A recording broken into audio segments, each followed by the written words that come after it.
ಒಂದು ಧರ್ಮಶಾಸ್ತ್ರ ಗ್ರಂಥಗಳನ್ನು ನೋಡಿದರೆ ಆ ಧರ್ಮಶಾಸ್ತ್ರಗಳಲ್ಲಿ ಎಷ್ಟೆಲ್ಲ ವಿಷಯಗಳು ಪ್ರತಿಪಾದನೆಯಾಗಿಲ್ಲ.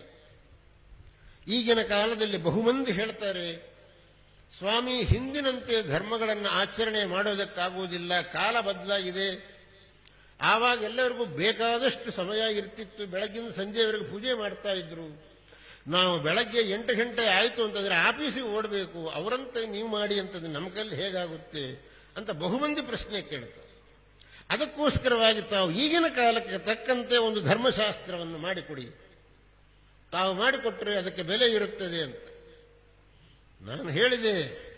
ಧರ್ಮಶಾಸ್ತ್ರವನ್ನು ಬದಲಾಯಿಸಿ ಹೊಸ ಧರ್ಮಶಾಸ್ತ್ರವನ್ನು ಬರೆದುಕೊಡ್ಲಿಕ್ಕಾಗಿ ಶಂಕರರು ಈ ಪೀಠವನ್ನು ಸ್ಥಾಪನೆ ಮಾಡಿಲ್ಲ. ಶಂಕರರು ಈ ಪೀಠವನ್ನು ಸ್ಥಾಪನೆ ಮಾಡಿದ್ದು ಧರ್ಮಶಾಸ್ತ್ರದಲ್ಲಿ ಹೇಳಿದಂತೆ ಜನರು ಆಚರಣೆ ಮಾಡುವಂತೆ ನೋಡಿಕೊಳ್ಳಿ ಎಂಬುದಕ್ಕಾಗಿ ನಮಗೆ ಈ ಪೀಠವನ್ನು ಶಂಕರರು ಸ್ಥಾಪನೆ ಮಾಡಿದ್ದಾರೆ. ಆದ್ದರಿಂದ ಧರ್ಮಶಾಸ್ತ್ರವನ್ನು ಬದಲಾಯಿಸಲಿಕ್ಕೆ ಸಾಧ್ಯವಿಲ್ಲ. ಅಲ್ಲ, ಹಾಗಾದರೆ ಮತ್ತೆ ಅಲ್ಲಿ ಹೇಳಿದಂತೆ ನಮಗೆ ಮಾಡಲಿಕ್ಕಾಗುವುದಿಲ್ವಲ್ಲ ಅಂತ. ಅಲ್ಲಿ ಹೇಳಿದಂತೆ ಮಾಡಲಿಕ್ಕಾಗುವುದಿಲ್ಲ ಅಂತ ನೀವು ಹೇಳೋದು ಸರಿ, ಆದರೆ ಅಲ್ಲಿ ಏನೇನು ಹೇಳಿದೆ ಅಂತ ಅನ್ನೋದನ್ನು ನೀವು ಸರಿಯಾಗಿ ತಿಳ್ಕೊಂಡಿಲ್ಲ. ಅಲ್ಲಿ ಏನೇನು ಹೇಳಿದೆ ಅನ್ನೋದನ್ನು ನೀವು ಸರಿಯಾಗಿ ತಿಳ್ಕೊಂಡಿಲ್ಲ. ಅಲ್ಲಿ ಏನು ಹೇಳಿದೆ, ಹೌದು ನೀನು ಬೆಳಗ್ಗೆಯಿಂದ ಸಂಜೆಯವರೆಗೆ ಪೂಜೆ ಮಾಡಬೇಕು ಅಂತ ಹೇಳಿದ್ದು ಹೌದು, ಅದು ಇವತ್ತಿಗೆ ಸಾಧ್ಯವಿಲ್ಲ. ಆದರೆ ಹಾಗೆ ಮಾಡಲಿಕ್ಕೆ ಅವಕಾಶವಿಲ್ಲದೆ ಹೋದರೆ ಇಷ್ಟು ಮಾಡಿದರೂ ಸಾಕು ಅಂತಲೂ ಅಲ್ಲಿ ಹೇಳಿದೆ. ಅದನ್ನು ಯಾಕೆ ನೀವು ತಗೊಳ್ತಾ ಇಲ್ಲ?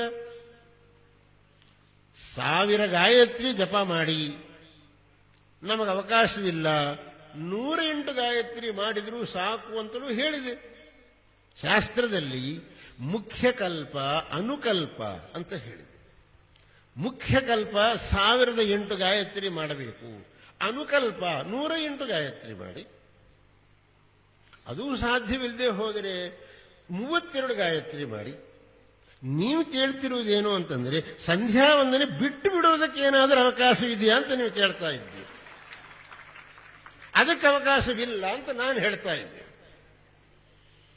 1008 ಗಾಯತ್ರಿ ಮಾಡೋಕ್ಕಾಗದೆ ಹೋದರೆ 108 ಮಾಡಿ, 108 ಮಾಡೋಕ್ಕಾಗದೆ ಹೋದರೆ 32 ಆದರೂ ಮಾಡಿ, ಆದರೆ ಸಂಧ್ಯಾ ವಂದನೆ ಬಿಡಬೇಡಿ ಅಂತ ನಾನು ಹೇಳೋದು. ಆದ್ದರಿಂದ ಶಾಸ್ತ್ರದಲ್ಲಿ ಮುಖ್ಯ ಕಲ್ಪ ಅನುಕಲ್ಪ ಅಂತ ಹೇಳಿ ಇದು ಮಾಡೋಕ್ಕಾಗದೆ ಹೋದರೆ ಇಷ್ಟಾದರೂ ಮಾಡು, ವಿಸ್ತಾರವಾಗಿ ಪೂಜೆ ಮಾಡೋಕ್ಕಾಗದೆ ಹೋದರೆ ಸಂಕ್ಷೇಪವಾಗಿ ಪೂಜೆ ಮಾಡು, ರುದ್ರಾಚಮೆ ಎಲ್ಲ ಹೇಳಿ ಮಾಡೋಕ್ಕಾಗದೆ ಕೇವಲ ಪುರುಷ ಸೂಕ್ತ ಆದರೂ ಹೇಳಿ ಮಾಡಪ್ಪ. ಅದು ಹೇಳೋಕೆ ನಿಮಗೆ ಸಾಧ್ಯವಿಲ್ವೇ? ಅವಕಾಶ ಇಲ್ಲವೇ? ಅವಕಾಶವಿಲ್ಲ ಅಂತ ಹೇಳುವುದು ಕೇವಲ ಜಾರಿಕೆಯ ಮಾತಾಗುತ್ತದೆ. ನಿಮಗೆ ಪೇಪರ್ ನೋಡೋಕೆ ಅವಕಾಶವಿದೆ, ಟಿವಿ ನೋಡೋಕೆ ಅವಕಾಶವಿದೆ, ಈ ಎಲ್ಲವುದಕ್ಕೂ ಅವಕಾಶವಿದೆ. ಒಂದು 108 ಗಾಯತ್ರಿ ಮಾಡಿ ಹೇಳಿದರೆ ಅದಕ್ಕೆ ಮಾತ್ರ ಅವಕಾಶವಿಲ್ಲ ಅಂತ ಹೇಳೋದು ಇದು ಕೇವಲ ಜಾರಿಕೆ ಉತ್ತರ ಅಂತ ಹೇಳಬೇಕು, ಅಥವಾ ನಿಮ್ಮ ಅಶ್ರದ್ಧೆಯನ್ನು ಮರೆಮಾಚಿಕೊಳ್ಳುವುದಕ್ಕೆ ಹೇಳ್ತಕ್ಕಂತಹ ಉತ್ತರ ಅಂತ ಹೇಳಬೇಕಷ್ಟೇ.